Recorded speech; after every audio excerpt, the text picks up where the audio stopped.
여러분은 오늘 잘 주무셨습니까? 왜 이걸 물어보냐면 꿈을 꾸는 사람은 잠을 이렇게 잘 못 잘 때 꿈을 꾼다고 합니다. 그래서 우리가 꿈을 꾸었을 때에 우리가 일명 말하는 개꿈이 있고요. 그다음에 어떤 거는 이렇게 뒤숭숭한 꿈이 있어요. 그리고 어떤 거는 아쉬운 꿈이 있어요. 좀만 더 꿨으면 어떤 좀 결말이 있을 텐데 이런 꿈들이 있습니다.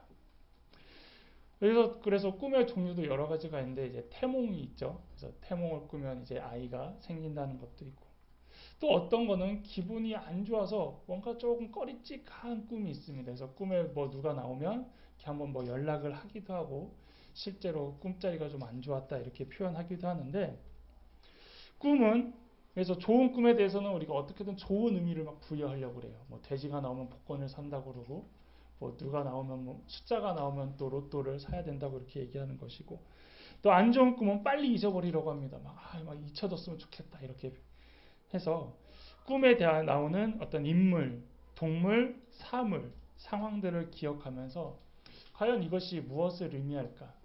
이 꿈이 어떤 것을 또 우리에게 보여줄까라고 해서 그런 의미들을 궁금해하기도 한다라는 것이죠.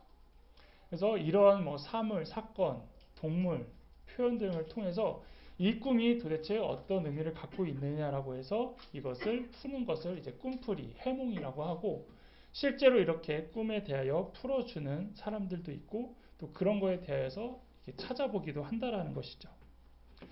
그렇다면 꿈을 왜 꾸냐? 꿈을 꾸는 것에 대해서 성경에서는 전도서 5장 3절에 걱정이 많으면 꿈이 생기고 또한 5장 7절에 꿈이 많으면 헛된 일들이 많아지고라고 해서 우리가 꿈을 꾸는 게 어떤 생각이 많고 그다음에 헛된 생각을 해서 그런 상상이 이제 꿈에도 영향을 준다라고 이렇게 표현을 하고 그래서 우리가 평소에 했던 어떤 걱정과 근심이 꿈에서 나타나기도 한다라고 말합니다.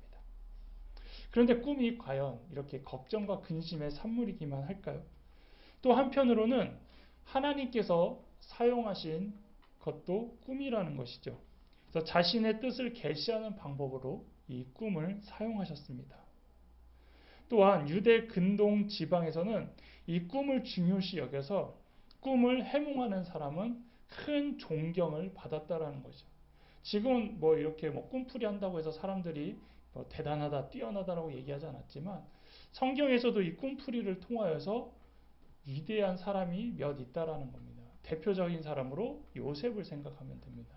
요셉이 바로 왕의 꿈을 풀어주자 총리까지 된 사건을 보면 그 당시 이 꿈을 풀어주는 것이 결코 하찮은 일이 아니라 되게 크게 여겼구나라고 생각할 수 있고 오늘 또 한 사람 이 다니엘도 이 꿈의 해석으로 인하여서 왕에게 인정받는 사건이 나타난다라는 것이죠.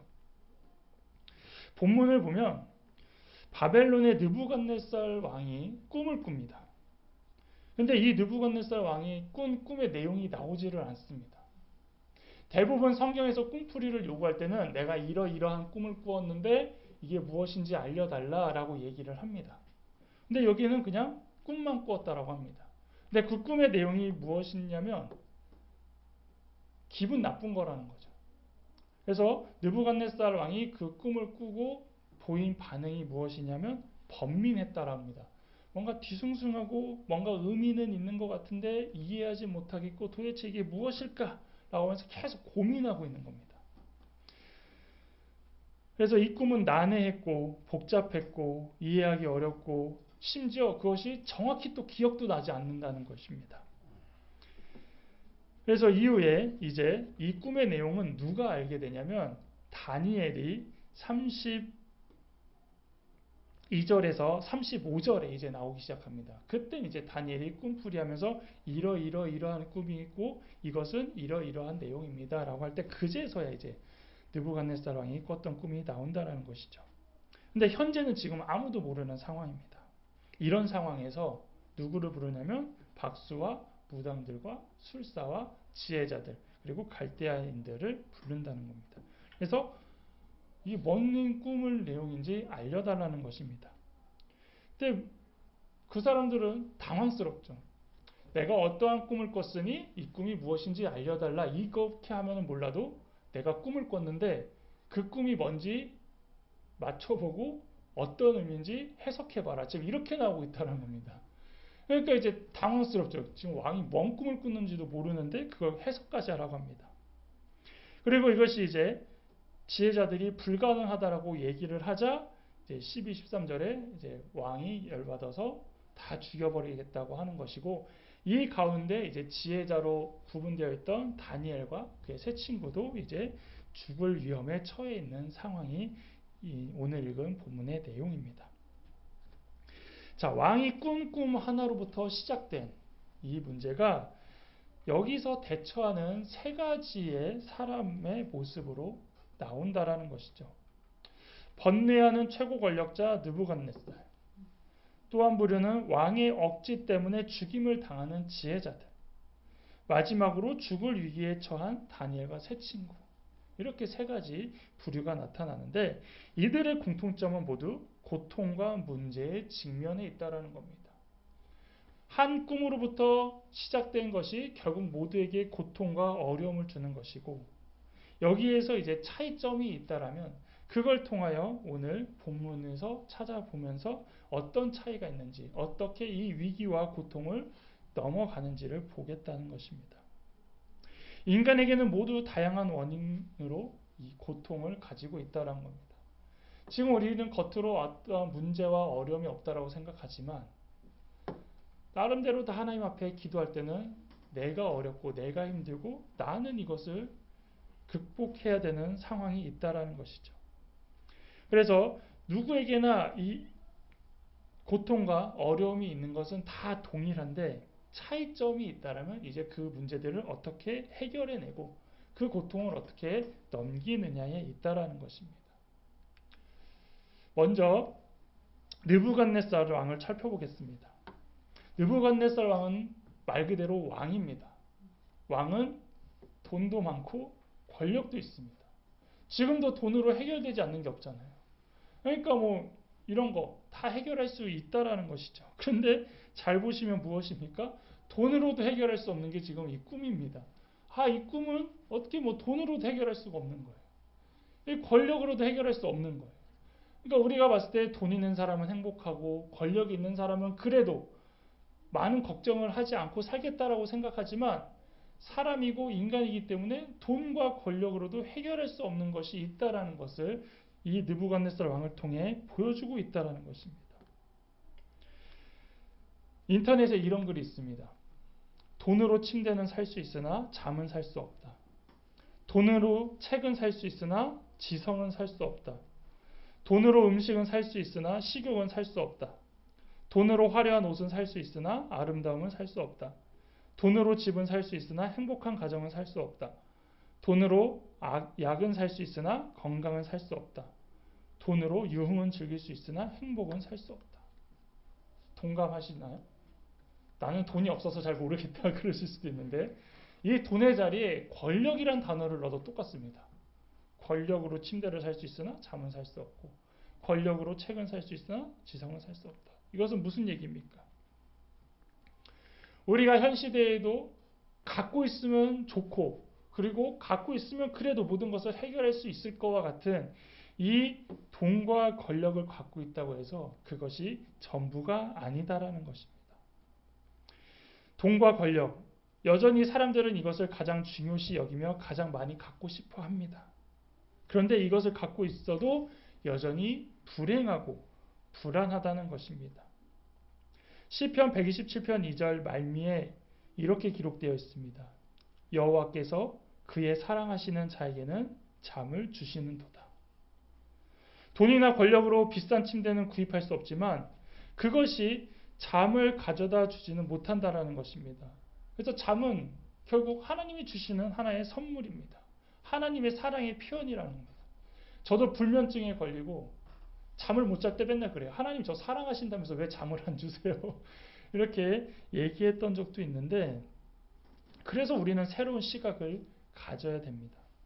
느부갓네살 왕이 가졌던 부와 막강한 권력이 부러워하는 인생이 아니라 두렵고 떨리는 상황 가운데서도 의지할 수 있는 하나님이 있다라는 것이 더 중요하다라는 것이죠.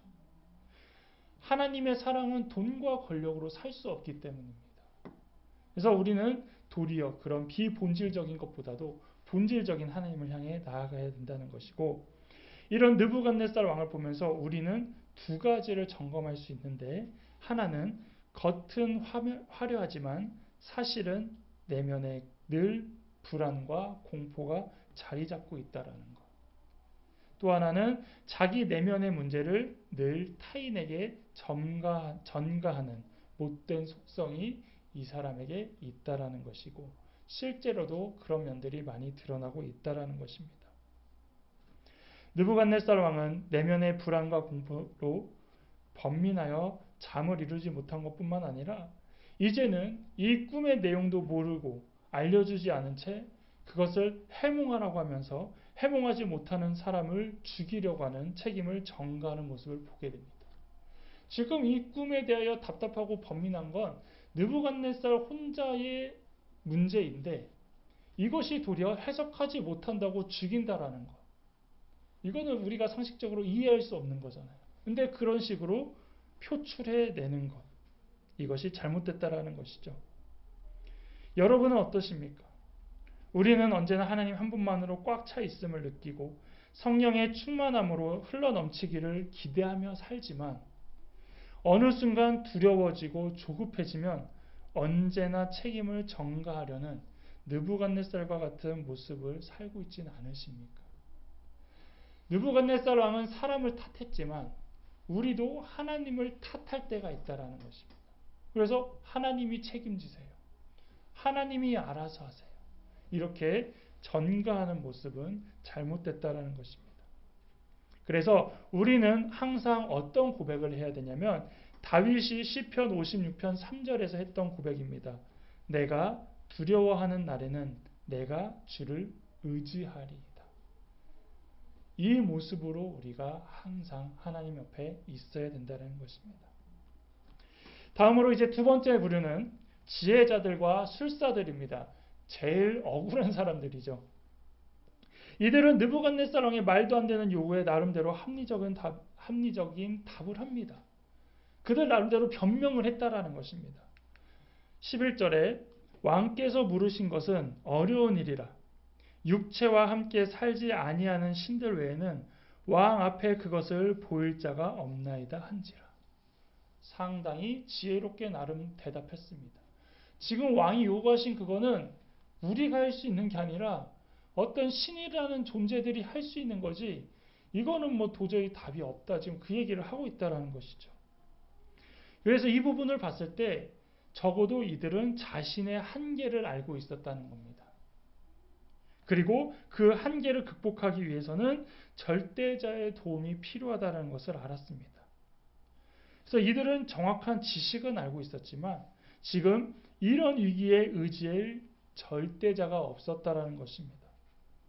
당시 이 사람들은 어떤 사람들입니까? 지식과 학문이 뛰어난 신하들이었지만 자기 자신을 구원할 수 없는 공허한 지식인들일 수밖에 없었다는 것입니다. 이것이 이 술사들이 가진 비극입니다. 성경적으로 보면 하나님 없는 지식의 공허함이라는 것이죠. 이들의 지식 선 밖을 넘어서자 이제는 자신들이 죽게 생겼는데 그거에 대한 해답을 찾지 못하고 있는 것입니다. 그래서 느부갓네살 왕과 이 술사들의 공통점을 보면 현재 자신들이 갖고 있는 권력과 지식이 정작 자신들이 필요한 근원적인 문제를 해결해 주고 있지 못하다라는 것입니다. 겉으로는 자랑할 게 있고 겉으로는 분명히 남들보다 무엇인가를 쥐고 있지만 어떠한 근원적인 문제에 부딪혔을 때 그것은 해결할 수 없는 어떤 겉으로만 뛰어난 모습으로 이들은 살아가고 있었다라는 것이죠. 마지막으로 이제 다니엘입니다. 다니엘은 당시 지혜자의 위치에 있었기 때문에 같은 상황으로 죽을 위기에 처했습니다. 지금 이 자리에 없는 사람입니다. 하지만 13절에 이렇게 나와 있죠. 왕의 명령이 내림에 지혜자들은 죽게 되었고 다니엘과 그의 친구들도 죽이려고 찾았더라. 이런 상황을 보면 예수님을 잘 믿어도 결국 문제와 위기는 우리의 인생 가운데 누구에게나 다 찾아온다라는 것입니다. 다니엘에게는 더 뜬금없는 상황이죠. 자기는 왕 앞에서 한마디도 하지 못했는데 그냥 지혜자라는 위치 하나만으로 죽게 생겼다는 것입니다. 그리고 이것이 가볍게 넘어가는 것이 아니라 그냥 죽는 해프닝 정도가 아니라 어떤 사건이 되는 상황이라는 것이죠. 그런데 다니엘은 앞에 말한 이 느부갓네살과 술사들에게 없었던 두 가지가 있었고 이 두 가지를 갖추고 있음으로 인하여서 이 위기를 넘어가게 됩니다. 다니엘이 갖추고 있었던 두 가지는 무엇일까요? 하나는 위기의 때에 의지할 하나님이 계셨다라는 것입니다. 이 현재 상황을 놓고 하나님의 심정이 18절에 나옵니다. 예, 성경에 보면 하늘에 계신 하나님이 이 은밀한 일에 대하여 불쌍히 여기사라고 나옵니다. 그러니까 지금 다니엘은 억울한 상황이지만 하나님은 현재 이런 위기에 놓인 다니엘을 불쌍히 여기셨다라는 것입니다. 그리고 그 마음이 주변 사람들을 통하여 돕게 하십니다.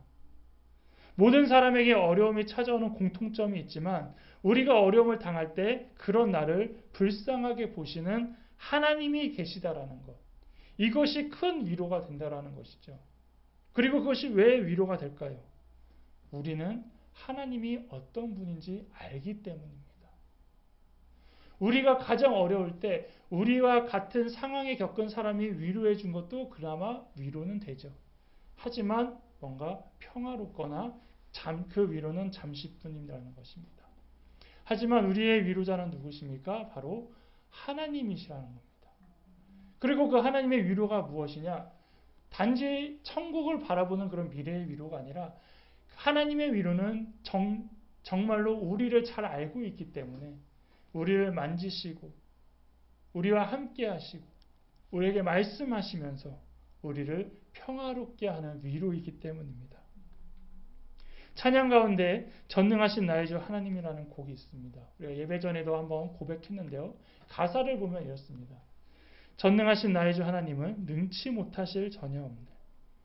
우리의 모든 간구도 우리의 모든 생각도 우리의 모든 꿈과 모든 소망도 신실하신 나의 주 하나님은 우리의 모든 괴로움 바꿀 수 있네. 불가능한 일 행하시고 죽은 자를 일으키시니 그를 이길 자 아무도 없네. 우리에게 필요한 하나님, 우리가 믿는 하나님, 우리가 고백하는 하나님이 바로 이런 분이라는 것이죠. 우리의 위기와 어려움을 들어주시고 공감하는 것으로만 끝나는 게 아니라 그것까지도 해결해 주시고 우리의 위기가 하나님에겐 실제가 되어 우리의 삶에 오셔서 그것을 바꾸시고 변화시켜 해결하시는 하나님만이 붙잡는 것이 답이고 동시에 하나님만 우리를 불쌍히 여기고 계심을 알고 있을 때 우리가 이 찬양의 가사처럼 고백할 수 있다는 것입니다. 그때 이렇게 우리는 말할 수 있습니다. 주의 말씀 의지하여 깊은 곳에 금을 던져 오늘 그가 놀라운 일을 이루시는 것 보라. 주의 말씀 의지하여 믿음으로 금을 던져 믿는 자에게 능치 못함 없네라면서 우리가 행할 수 있는 것이죠. 대단한 권력자였던 느부갓네살 왕도 뛰어난 지식을 갖고 있던 지혜자들과 술사들도 헤쳐나갈 수 없었던 이 문제를 다니엘이 헤쳐나갈 수 있었던 것은 그가 갖고 있던 지식 때문이었고 그 하나님께 도움을 구했기 때문입니다. 그리고 다니엘이 가진 지식은 바로 이 하나님을 아는 지식이었습니다. 그래서 우리가 도움을 구해야 될 대상은 결국은 하나님뿐입니다. 시편 121편 1절에서 2절입니다. 내가 산을 향하여 눈을 들리라. 나의 도움이 어디서 올까? 나의 도움은 천지를 지으신 여호와에게서로다. 아멘. 우리가 어렵고 힘들 때 하늘을 바라보거나 먼 곳을 바라보며 하나님을 묵상할 때 이 말씀 많이 묵상하시죠. 여기 나옵니다. 나를 도와주는 하나님이 어떤 하나님이십니까? 천지를 지으신 하나님이시라는 겁니다. 천지를 지으셨다는 건 뭡니까? 못할 것이 없다라는 분입니다. 다음으로 다니엘이 갖추고 있던 두 번째는 문제를 함께 풀어갈 친구들이 있었습니다. 느부갓네살의 화풀이로 지혜자들과 술사들이 죽어가고 있을 때 다니엘은 놀라운 지혜를 발휘합니다. 16절에 다니엘이 들어가서 왕께 구하기를 시간을 주시면 왕에게 그 해석을 알려드리리이다 하니라. 앞에 술사들은 얘기했습니다. 이거는 우리가 할 수 없는 문제입니다. 그리고 왕이 국금을 안 가르쳐 주시는데 저희가 어떻게 풀겠습니까? 지금 이렇게 얘기했지만 다니엘은 그들과 다르게 시간이 필요하다. 그리고 완전히 그것을 해결해 주겠다라고 말하고 있다는 것입니다. 이것은 무슨 얘기냐? 이것도 다니엘이 현재 자신의 한계를 알고 있다는 겁니다. 만약에 다니엘이 할 수 있으면 굳이 시간을 끌 필요가 있었을까요? 바로 기다리고 있었습니다. 왕이 꾼 꿈은 이런 꿈이었고 이 내용은 저렇습니다라고 바로 할 수 있었는데 다니엘도 이것을 할 수 없다는 것을 명확히 알고 있었고 그리고 그것이 하나님에 있다는 것을 알고 있었기 때문에 지혜롭게 시간을 좀 끌었다는 것입니다. 그리고 한 일이 17절입니다. 이에 다니엘이 자기 집으로 돌아가서 그 친구 하나냐와 미사엘과 아사랴에게 그 일을 알리고 왕에게는 시간을 끌어놓고 바로 하나님 앞에 가는데 이 친구들에게 알립니다. 그러면 이것은 무슨 얘기냐? 너네가 좀 나를 도와줘라 이 얘기가 아니라 이 친구들은 기도를 하는 친구들입니다. 그래서 인생의 문제 가운데 다니엘은 의지할 하나님이 있었고 그리고 같이 기도해주는 동역자가 있다는 것을 지금 이것을 통해 알려주신 것입니다. 하나님께서 동역자들을 통하여 일하는 모습, 같이 기도로 돕는 자들을 붙여주는 모습은 여기뿐만 아니라 이미 과거에도 보여주고 있습니다. 이스라엘과 아말렉의 전투 때 모세의 양팔을 들고 있던 두 사람을 아시죠? 아론과 훌입니다. 그냥 힘에 붙여서 팔만 계속 들어주고 이러고 버티고 있었을까요? 같이 기도해주고 있었다는 것이죠. 또한 에스더도 민족이 말살당할 위기에 처했을 때 왕 앞에 나가기 전 죽으면 죽으리라라는 결단으로 나가기 전에 어떤 이야기를 하냐면 나를 위하여 금식 기도를 해달라고 모르드게를 통하여 이제 유다인들이 다 할 수 있게 도와주었다라는 것입니다. 기도로 돕는 동역자들을 항상 붙여주셨다라는 것입니다. 우리의 삶 가운데서도 위기의 순간에 함께할 동역자가 있다는 것은 그래서 감사한 일입니다. 내 기도로도 안 되고 내 기도가 힘들 때 지금도 카톡이나 문자로 기도하죠. 누가 위급한 상황입니다. 누가 어려운 상황입니다. 누구의 기도가 필요합니다. 근데 아무나 못 보내시잖아요. 여러분 연락처에 있는 막 몇백 명에게 보내고 싶은데 그때만큼은 정말 나를 위해 기도해 줄 수 있고 이것을 위해 기도할 한두 사람만 있어도 그걸로도 위로가 되고 또 정말로 그들의 기도가 있기 때문에 이런 어려움들이 극복된다는 것이고 반대로 우리도 또 그런 분들의 기도의 제목을 받고 또 기도할 수 있는 동역자가 될 수 있다라는 것이죠. 우리 함께 가는 교회도 이와 마찬가지입니다. 단지 두 가정의 기도로만 세워진 게 절대 아닙니다.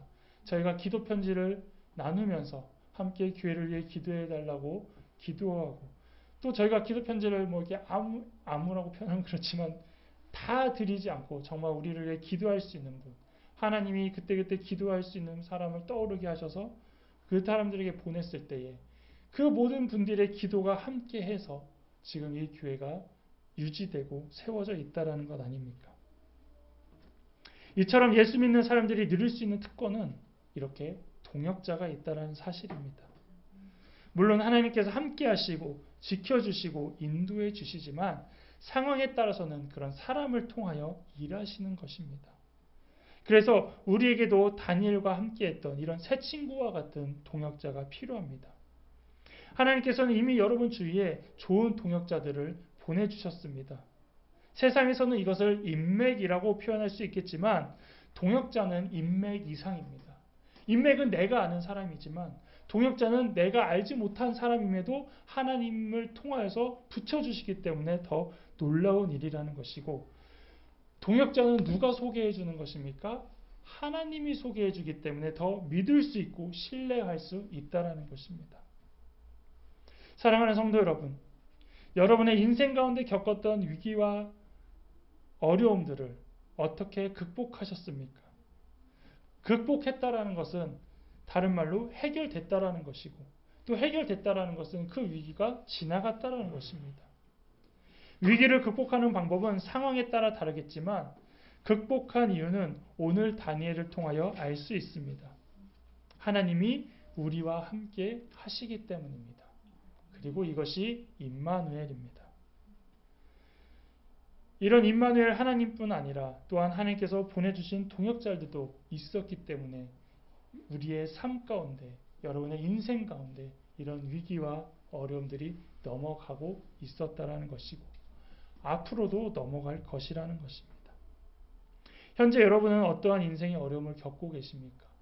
아직까지는 누구에게 이렇게 내놓을 만한 큰 기도 제목은 없겠지만 그래도 여러분 개인적으로는 하나님께 항상 내놓고 이것들을 넘어가려고 기도를 하고 계실 겁니다. 세상은 그 답을 알고 있는 것 같고 또 그것을 넘어간 것 같지만 근원적인 것은 그들은 해결하지 않고 표면적인 것들만 해결해 나가고 있습니다. 그렇다면 오직 우리에게 해결책은 하나님뿐이라는 것입니다. 여러분이 하나님의 사람 그리고 하나님의 동역자가 되시면서 이 임마누엘 하나님을 다시 한번 기억하며 살아가는 여러분이 되기를 주님의 이름으로 축복합니다.